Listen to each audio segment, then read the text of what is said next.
La lobotomía, el procedimiento que ganó un Nobel y destruyó miles de mentes. Imagina que estás en Lisboa, 1935. Un neurocirujano elegante, de traje oscuro y manos perfectamente firmes, sostiene una copa de vino en una recepción médica. Se llama Egas Moniz.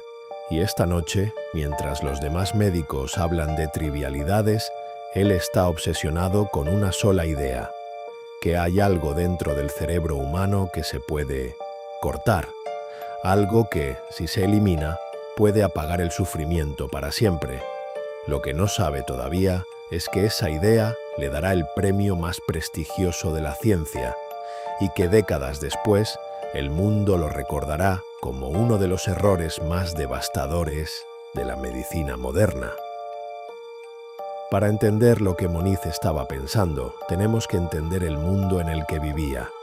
Los hospitales psiquiátricos de los años 30 eran lugares de desesperación absoluta. Miles de personas con esquizofrenia, depresión severa, trastorno obsesivo-compulsivo, encerradas de por vida en instituciones que parecían más prisiones que hospitales. No había medicamentos, no había terapias efectivas. Los médicos miraban a sus pacientes y se sentían completamente impotentes. La locura, decían, era incurable, definitiva, eterna. Moniz era brillante, ambicioso y tenía una teoría. Había leído sobre experimentos con chimpancés donde los animales más ansiosos y agresivos se volvían tranquilos, dóciles, casi plácidos, después de que se les desconectaran los lóbulos frontales del resto del cerebro. Y Moniz pensó, si funciona en chimpancés, ¿por qué no en humanos? Era una lógica terrible, seductoramente simple y absolutamente peligrosa. En noviembre de 1935 operó a su primer paciente, una mujer, un nombre que la historia no conservó con el cuidado que merecía.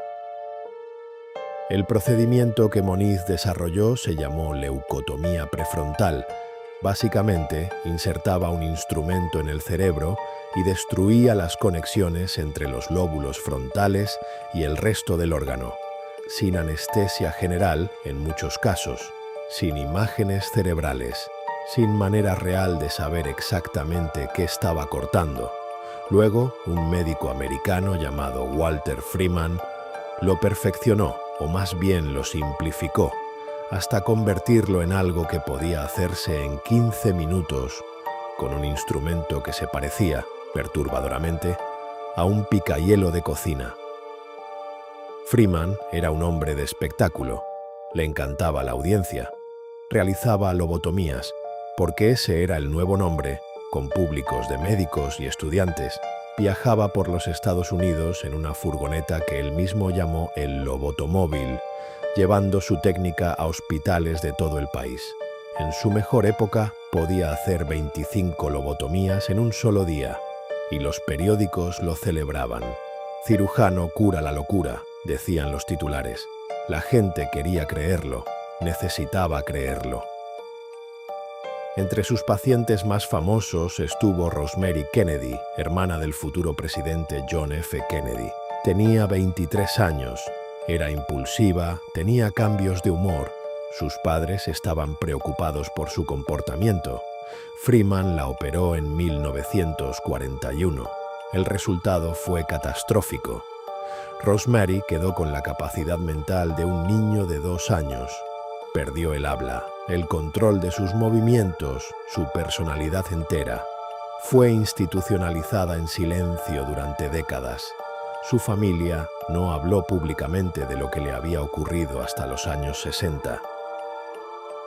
Y sin embargo, en 1949, el mundo científico aplaudió. Egas Moniz recibió el Premio Nobel de Medicina. El comité lo premió por el descubrimiento del valor terapéutico de la leucotomía en ciertas psicosis. Era el reconocimiento más alto que podía recibir un médico, y mientras Stockholm celebraba en los hospitales psiquiátricos de América, Europa y el mundo, más de 40.000 personas habían sido lobotomizadas. 40.000 mentes alteradas para siempre. 40.000 historias que nadie iba a contar. Entonces, ¿qué salió mal? Bueno, todo. Los pacientes lobotomizados no estaban curados, estaban apagados. Muchos perdían la capacidad de sentir emociones, de planificar, de ser quienes habían sido. Se volvían pasivos, indiferentes, como fantasmas de sí mismos. Algunos médicos, los más honestos, empezaron a documentar los resultados reales y lo que veían los perturbaba profundamente. El cerebro no era un circuito defectuoso que se podía simplemente reconectar. Era el lugar donde vivía una persona. El fin de la lobotomía no llegó por una investigación demoledora ni por un escándalo judicial. Llegó casi accidentalmente por una pastilla. En 1954, la clorpromacina, el primer antipsicótico moderno, llegó a los hospitales. De repente, los médicos podían calmar los síntomas más severos de la esquizofrenia sin cirugía, sin destrucción, sin convertir a una persona en un cascarón vacío. La lobotomía empezó a desaparecer casi tan rápido como había llegado. Freeman siguió practicándola hasta 1967, cuando finalmente le retiraron los privilegios médicos después de que una de sus pacientes muriera en la mesa de operaciones. Hoy, el nombre de Walter Freeman aparece en los libros de historia de la medicina, con una extraña mezcla de horror y fascinación. El Nobel de Moniz nunca fue retirado, aunque ha habido peticiones para hacerlo, y los sobrevivientes de la lobotomía, los que quedaron, vivieron en silencio durante décadas. Algunos murieron en instituciones, otros lograron reconstruir algo de sus vidas. Todos cargaron con una cicatriz que nadie podía ver, porque la herida más profunda no estaba en el cráneo, estaba en lo que se les había quitado, la posibilidad de ser ellos mismos. La historia de la lobotomía no es solo la historia de un error médico, es la historia de lo que pasa cuando la desesperación se convierte en permiso, cuando queremos tanto una solución que estamos dispuestos a creer en cualquier cosa que se parezca a una. Los médicos que practicaban lobotomías no eran monstruos, la mayoría de ellos. Eran personas que vivían en un mundo sin opciones, que encontraron algo que parecía funcionar y se negaron a ver lo que realmente estaban haciendo. Y eso, quizás, es lo más perturbador de todo, porque esa tendencia, la de querer creer, la de simplificar lo complejo, la de actuar antes de entender, no desapareció con la lobotomía. Sigue aquí, sigue siendo humana. Este caso está documentado. Hay muchos más.